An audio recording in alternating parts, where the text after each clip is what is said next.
The moment my stepfather Richard grabbed the microphone at my wedding reception, I knew something terrible was about to happen. The way he swayed slightly, his third whiskey sour clutched in his left hand, that smirk I'd seen 1,000 times before, it all screamed disaster.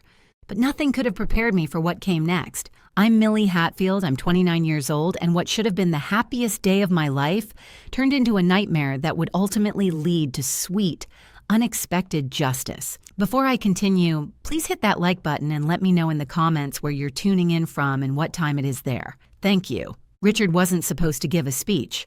We'd specifically planned the toast order, David's best man, my maid of honor, and David's father. But Richard had other plans. He tapped the microphone 3 times, that awful feedback screech making everyone wince, and began what he called his honest blessing for the marriage. He started with backhanded compliments about how I'd finally found someone willing to marry me despite my complicated family history. Then he launched into stories about my mother's struggles with depression after my father left, making it sound like mental illness was something shameful, something that made our family less than. My mother had passed 3 years ago, and here was this man, using her memory as a weapon at my wedding. The room went silent except for the sound of my mother-in-law Margaret's pearls clicking as she shifted uncomfortably. She already thought I wasn't good enough for her precious David, coming from a broken home, as she liked to whisper at family gatherings. Richard was just confirming all her prejudices. But Richard wasn't done. He announced to all 150 guests that he'd been bankrolling this little fantasy wedding and that he was cutting off the open bar immediately because he'd already spent enough on my pipe dreams. He actually used those words, pipe dreams, to describe my marriage to David. Then came the real kicker. He said I should be grateful he'd kept me fed and housed after my mother died, like I was some stray dog he'd taken in out of pity. The wedding coordinator looked at me in horror. The bartender actually stopped mid-pour. My cousin Jessica dropped her shrimp cocktail, and it landed with a splat that somehow echoed in the silent ballroom. I stood up slowly, my white dress rustling in the quiet. David reached for my hand, but I gently pulled away. I walked to the microphone where Richard stood, still smirking, probably expecting me to cry or plead. Instead, I smiled, the same smile I'd perfected during years of his condescension, took the microphone from his hand, and said simply that the reception was over, and everyone was welcome to take home the centerpieces. Then I walked out, just walked right out of my own wedding reception, my train trailing behind me like a queen leaving court. David followed, of course, wonderful man that he is, but not before his groomsman Marcus accidentally knocked Richard's whiskey all over his rented tux. Marcus always did have perfect timing. What Richard didn't know, what he'd never bothered to learn in his arrogance, was that my mother had been a brilliant software engineer.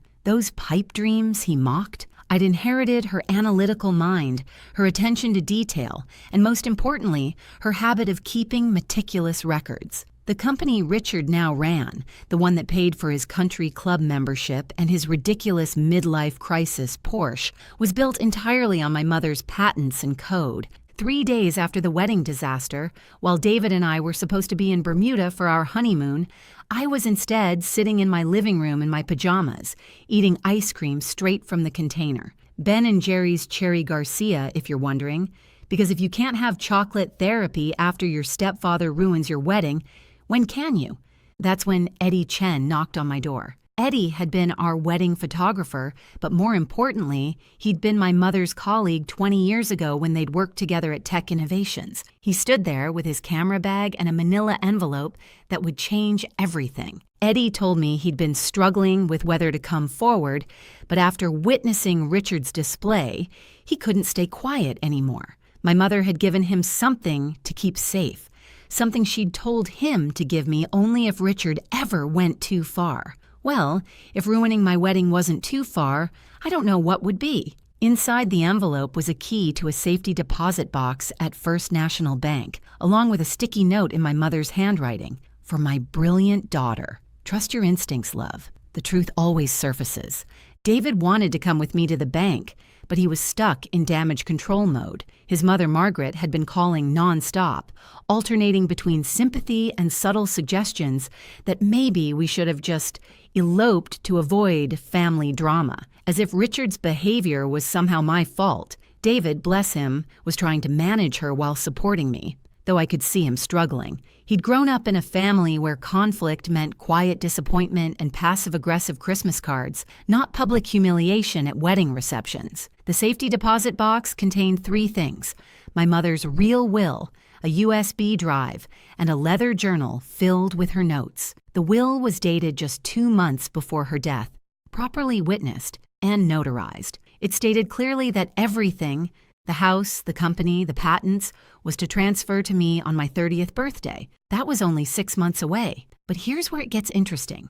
And by interesting, I mean infuriating. Richard had produced a different will after her death, one that left him in control of everything for Millie's benefit until I turned 35. His version was dated a week before she died, when she'd been heavily medicated in the hospital. I remembered that week. She could barely hold a pen, let alone sign legal documents. The USB drive contained something even more valuable: email correspondence between Richard and his lawyer discussing how to restructure the inheritance for maximum benefit. There were drafts of the fake will, discussions about which witnesses would be cooperative, and most damningly, Richard's own admission that my mother had never agreed to any of it. Richard's company, Hatfield Technologies, he'd even kept my mother's maiden name for the credibility, had grown from a small consulting firm to a multi-million-dollar operation, all based on her revolutionary AI algorithms. The patents she'd filed, the code she'd written during late nights while I did homework at the kitchen table, had become the backbone of supply chain management systems used by major corporations. And then there was Brittany. Oh, Brittany. Richard's girlfriend, who at 24 was 5 years younger than me, had been at the wedding wearing a dress that cost more than some people's cars. She'd actually tried to catch the bouquet, her acrylic nails gleaming like talons as she pushed past my college roommates. She'd been posting the whole disaster on Instagram, thinking she was so clever with her hashtags: hashtag wedding drama, hashtag new money, hashtag trophy girlfriend life. The internet, as you might imagine, had not been kind to her in the comments. My phone had been buzzing constantly since the wedding. At first it was concerned relatives and friends, but by day 3, Richard had started calling. 1 call, then 5, then 15. By that evening, I had 31 missed calls from him. The voicemails progressed from angry demands that I apologize for making a scene, to slightly panicked requests to discuss the family business, to outright threatening legal action for defamation, as if repeating his own words could be defamation. Herbert Goldstein was 78 years old, technically retired, and absolutely thrilled to hear from me. He'd been my mother's lawyer before Richard convinced her to switch to his friend, who gave them a family discount. Herbert had never trusted Richard, and being proved right after all these years seemed to energize him more than his afternoon espresso. His office smelled like old books and peppermint, and his assistant was none other than Ashley Morrison, my high school's mean girl who used to make fun of my hand-me-down clothes. Karma has a sense of humor, because Ashley took one look at me, recognized me immediately, and said, "Oh, thank God you're here. We've been waiting for you to figure it out. Your mom was brilliant, and that man is a leech." Turns out Ashley had grown up, gotten her paralegal certification, and developed a strong sense of justice. She'd also been secretly copying files for 3 years, waiting for someone to care enough to look. Herbert laid out the situation with the dramatic flair of a man who'd been waiting for one last big case. The real will was rock solid.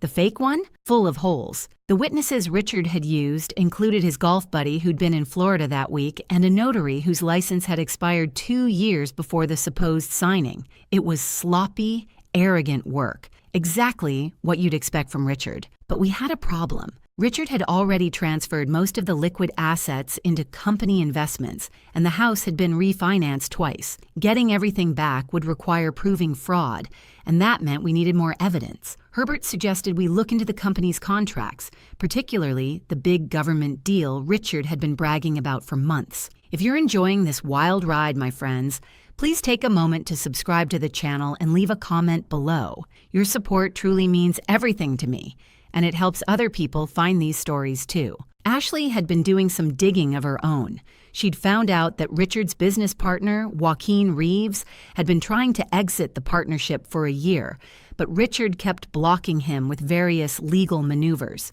Joaquin had even hired his own forensic accountant to review the books, but Richard had threatened to destroy Joaquin's reputation if he went public with any misunderstandings about the company's ownership structure. The government contract was the key. It was worth $50 million over 5 years, but it required clean ownership of all intellectual property. The patents couldn't have any disputes or clouded ownership. Richard had been filing paperwork claiming sole invention rights, conveniently leaving out that my mother's name was on all the original patents. I made an anonymous call to Richard's biggest competitor, Innovative Solutions, suggesting they might want to look into the patent history of Hatfield Technologies before the government made their final decision. Then I called the Government Accountability Office's fraud hotline, just to be thorough, you understand.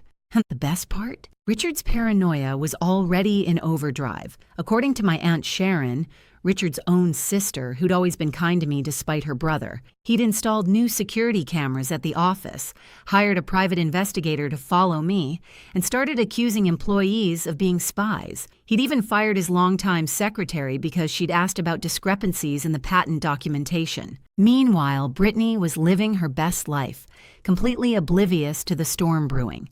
She'd posted photos from her spa weekend, her shopping spree at Neiman Marcus, and her new Tesla, all captioned with gems like CEO's girlfriend perks and building an empire. The woman couldn't spell entrepreneur, but was already calling herself one on LinkedIn. Herbert's assistant Ashley turned out to be a social media genius. She'd been screenshotting everything, creating a digital trail of Richard and Brittany's spending sprees, while the company was technically in financial distress. Every purchase made with company funds, every business dinner at 5-star restaurants with no actual business conducted, every luxury vacation written off as a corporate retreat, Ashley had receipts for all of it. The universe has a sense of timing, I'll give it that. The very morning I learned about the government contract's requirements, Richard posted on LinkedIn about taking Hatfield Technologies to the next level, with a photo of himself standing in front of my mother's portrait in the office lobby, the same portrait he'd wanted to remove last year because it was outdated. The comment section was already filling with congratulations from people who had no idea what was about to unfold. Joaquin Reeves reached out to me through Herbert. We met at a small cafe downtown, the kind of place Richard would never be caught dead in because they didn't have valet parking. Joaquin was exhausted, the kind of tired that comes from fighting a losing battle for too long. He told me Richard had been cooking the books for years, moving money between accounts to hide the fact that he'd been using company funds for personal expenses. But here's where Richard's ego became his downfall. He'd been so confident in his control that he'd put everything in writing. Emails directing Joaquin to falsify reports, text messages about hiding assets, even a recorded phone call where Richard explicitly said my mother's patents were technically the company's property now, and I would never be smart enough to figure it out anyway. Joaquin had everything documented, but he'd been afraid to act because Richard had dirt on him too. A minor tax issue from years ago that Richard had blown up into a potential career ender. But with the government contract on the line and my evidence about the patents, Joaquin finally had leverage. We coordinated our attack like a chess match. First, Joaquin's forensic accountant would submit their findings to the Government Contract Review Board. Then I would file my claim on the patents with the U.S. Patent Office, showing my mother's original work and my rightful inheritance. Finally, Herbert would file an emergency injunction preventing Richard from signing any contracts on behalf of Hatfield Technologies. The timeline was critical. The government contract final review was in 1 week. Richard had already scheduled a celebration party at the country club, complete with champagne fountain and a band. Brittany had bought a new dress for the occasion, a $3,000 sequined number that she'd posed with on Instagram, captioning it, "Future Mrs. CEO ready to celebrate." Richard's paranoia was reaching comic levels. According to the Office Gossip Network, which Ashley had thoroughly infiltrated, he'd started making employees sign new NDAs every morning, installed keystroke loggers on all computers, and hired 3 different private investigation firms to watch each other. He'd even accused the janitor of being a corporate spy because the man had asked about the portrait of my mother. The irony was delicious. Richard, who'd built his empire on my mother's genius, couldn't even understand the basic code she'd written. He'd hired a team of engineers to maintain and update the systems, but none of them really grasped the elegant simplicity of her original algorithms. They'd been patching and bandaging problems for years, creating a mess of spaghetti code that barely functioned. Meanwhile, I'd spent my teenage years learning programming from my mother, understanding not just the what, but the why of her innovations. Richard's emergency family meeting was scheduled for Sunday afternoon at his house. Technically my mother's house, but I wasn't ready to push that button just yet. The group text he sent was a masterpiece of manipulation.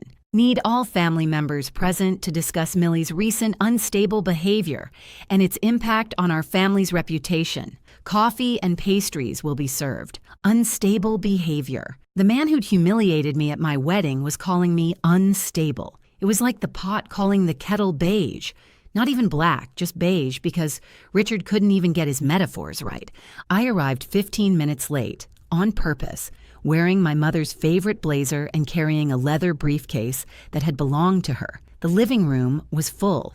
Richard's sister, Sharon, looking uncomfortable, various cousins who'd driven in from neighboring states, my mother's elderly Aunt Ruth who'd flown in from Phoenix, and surprisingly, David's mother, Margaret, who Richard had apparently invited to witness the intervention. Richard stood by the fireplace like he was about to deliver a State of the Union address. Brittany sat on the arm of his chair, wearing what I can only describe as business casual meets Vegas showgirl. A blazer with nothing underneath but a lace bralette, because subtlety was never her strong suit. Richard launched into his prepared speech about my vindictive behavior following a harmless wedding toast, how I was trying to destroy the family business out of spite, and how he was considering having me evaluated for mental health issues, just like my poor mother, he added with fake sympathy that made my skin crawl. That's when I opened the briefcase. The click of the latches was surprisingly loud in the hushed room.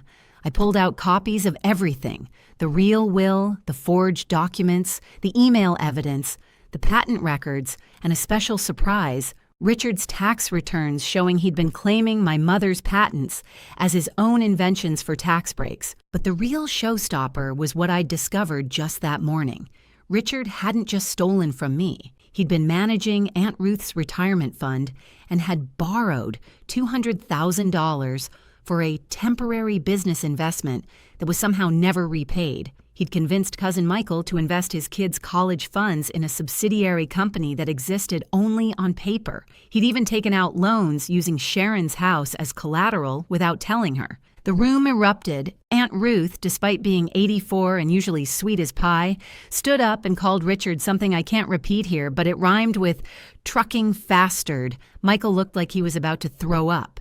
Sharon went pale, then red, then a concerning shade of purple. My cousin Todd, bless his millennial heart, was live tweeting the entire meltdown. His commentary included gems like, "Uncle Dick just got exposed harder than my freshman year Facebook photos," and "Auntie Millie came with receipts like a CVS shopping trip." The tweets went viral within hours, but we didn't know that yet. Richard tried to regain control, shouting about family loyalty and how I was twisting everything. That's when Brittany, sweet, vapid Brittany, made her fatal error. She laughed and said, "Come on, Rich. Just pay them off like you did with that accountant last year." The silence that followed was deafening. Even Todd stopped typing. Richard turned to Brittany with a look of pure panic.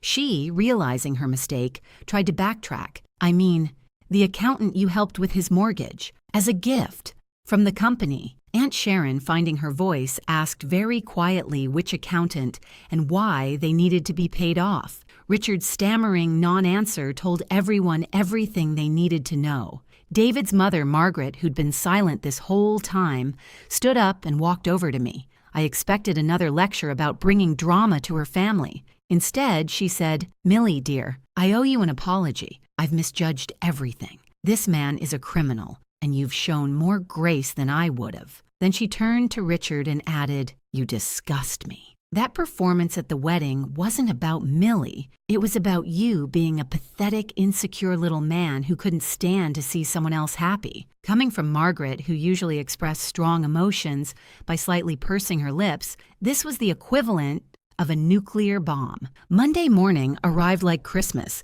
if Christmas involved schadenfreude and legal documents. At 9 a.m. sharp, the Government Accountability Office announced they were suspending the contract review, pending an investigation into credible allegations of intellectual property fraud. By 9:30, Richard's company email had blown up with panicked messages from investors. Joaquin, finally free to act, filed his lawsuit at 10 a.m. He didn't just want out of the partnership. He wanted damages for fraud, emotional distress, and defamation. His lawyer, it turned out, was Herbert's former partner who'd been waiting 20 years to stick it to Richard for a golf club incident I didn't even want to know about. By noon, 3 major clients had pulled their contracts, citing concerns about company stability and leadership ethics. The 4th client, a Fortune 500 company, sent their legal team to the office to conduct an emergency audit. They arrived to find Richard trying to shred documents, while Brittany stuffed hard drives into her oversized Hermes bag. The banks moved faster than anyone expected. The loans Richard had taken out using the patents as collateral were suddenly a problem, since the patent's ownership was in dispute. First National froze the company accounts. Commerce Bank called in their credit line. Even the company credit cards stopped working, which Brittany discovered when she tried to pay for her lunch at the country club and had to call a friend to bail her out. The house of cards was collapsing, and Richard was standing in the middle of it, still trying to convince everyone it was just a misunderstanding. He called an emergency board meeting, forgetting that half the board members were my mother's former colleagues who'd been keeping quiet out of respect for her memory. They were done being quiet. The afternoon brought my favorite moment of the entire saga. Brittany, realizing the gravy train had derailed, tried to salvage something from the wreckage. She went to Richard's office to grab her jewelry from the safe, jewelry he'd bought with company funds and written off as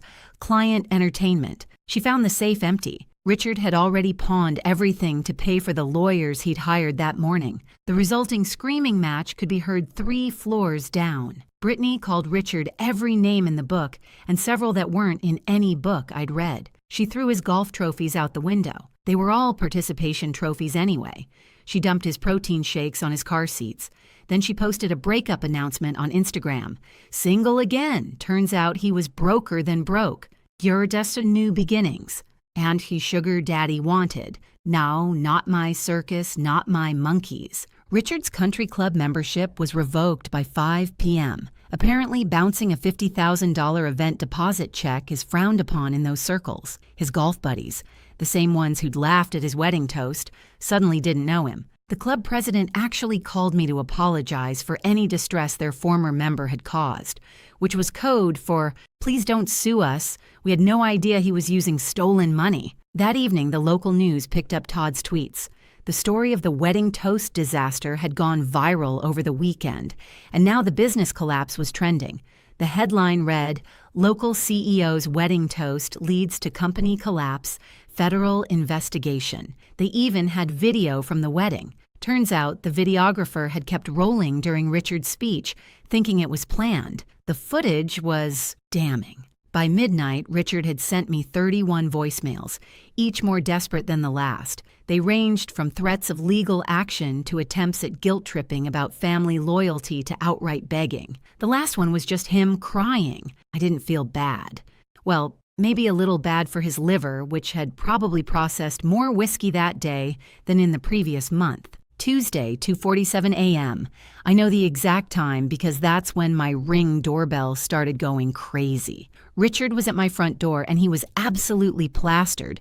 Not just drunk. We're talking about the kind of intoxicated where you think you can fight a mailbox and win. He'd apparently taken an Uber to my house after the driver refused to take him to 3 other addresses, including his lawyer's house and, randomly, a Waffle House. He was pounding on the door, shouting about how this was his house anyway, how my mother had promised him everything, how I was an ungrateful brat who needed to learn respect. He had a stack of papers with him, the forged will, some fabricated receipts, and what looked like a crayon drawing of a contract. The man had literally brought kindergarten-level forgeries to a legal gunfight. David tried to reason with him through the Ring speaker, but Richard started threatening to break down the door with a garden gnome. My garden gnome. The one my mother had painted to look like a little wizard.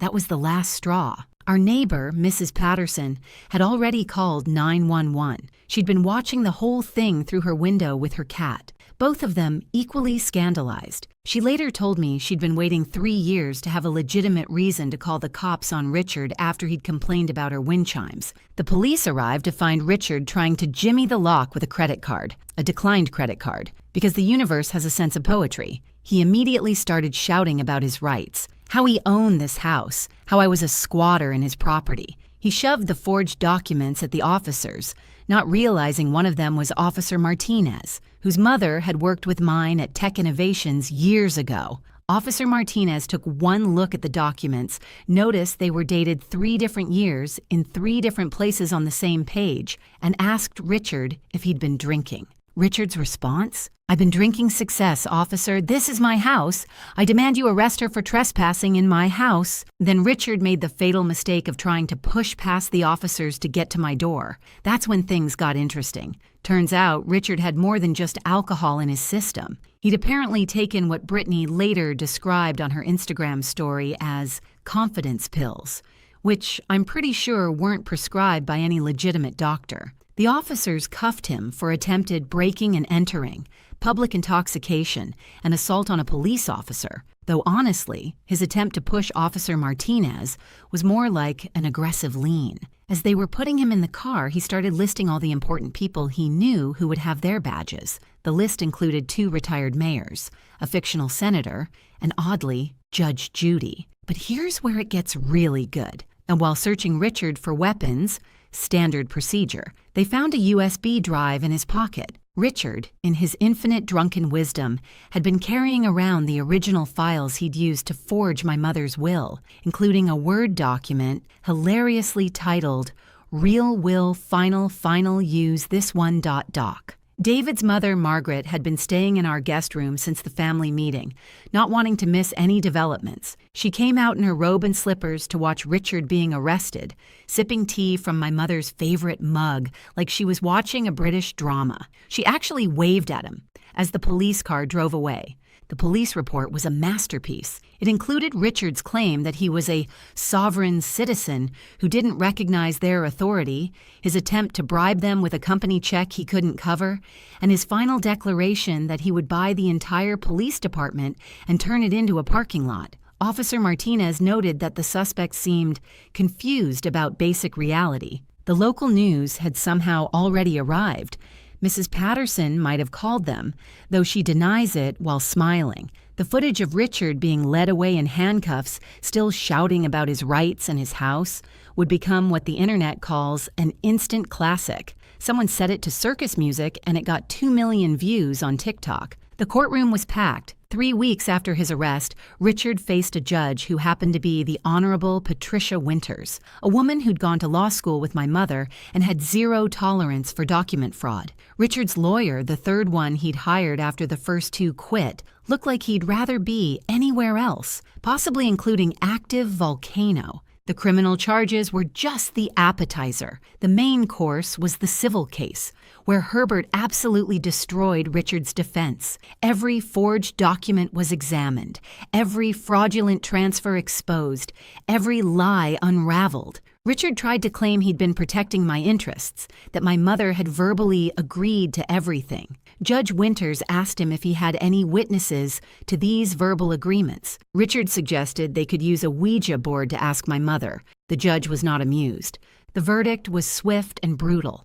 Richard was found guilty of fraud, forgery, and embezzlement. The criminal penalties included 2 to 5 years in prison and restitution of all stolen assets. The civil judgment restored everything to me: the company, the house, the patents, and damages for emotional distress. The judge even added punitive damages for what she called particularly egregious abuse of fiduciary duty. Richard's face went through every shade of pale when he realized he'd lost everything, but the best part was when Judge Winters addressed him directly. "Mr. Garrett, you stood at this young woman's wedding and humiliated her, claiming she should be grateful for your charity. The only charity here was her mother's love for you, which you repaid with theft and betrayal. The court hopes you use your time in custody to reflect on the actual meaning of family."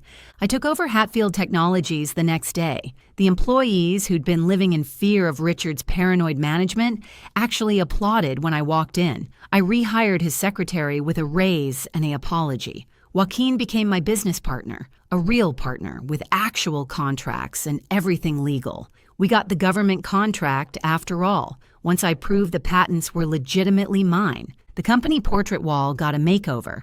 Richard's photo came down, replaced with an expanded portrait of my mother. Underneath, I added a plaque with her favorite quote, "Innovation requires imagination, but success requires integrity." David and I finally took our honeymoon to Bermuda, as originally planned, but this time with a much nicer suite paid for by the settlement. His mother, Margaret, came to the airport to see us off, bringing champagne and an apology card that made me cry. She's become fiercely protective of me now, telling everyone at her book club how her daughter-in-law is a CEO who took down a corrupt man with brilliant strategic thinking. Richard's prison emails started after a week. They went straight to my lawyer. He's apparently found religion, or at least found the chapel has air conditioning.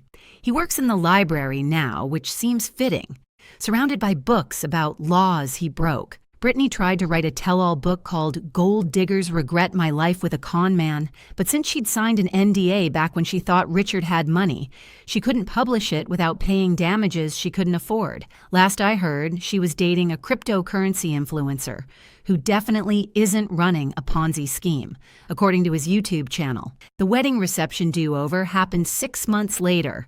Same venue, same guests, minus Richard, but this time with toasts that actually celebrated love instead of tearing it down. Aunt Ruth gave a beautiful speech about my mother's strength living in me. Even Todd managed to say something heartfelt without mentioning Twitter once. My mother's AI algorithm just won an Industry Innovation Award. I accepted it on her behalf, wearing her blazer, the one she wore when she first pitched the idea that would build an empire. An empire Richard tried to steal but could never truly understand. I keep one voicemail from that night of 31 calls, not out of nostalgia, but as a reminder. In it, Richard says, "I'll never be half the business person he is." He was right. I'm twice the person he ever was because I learned from the best. My mother didn't just leave me patents and code.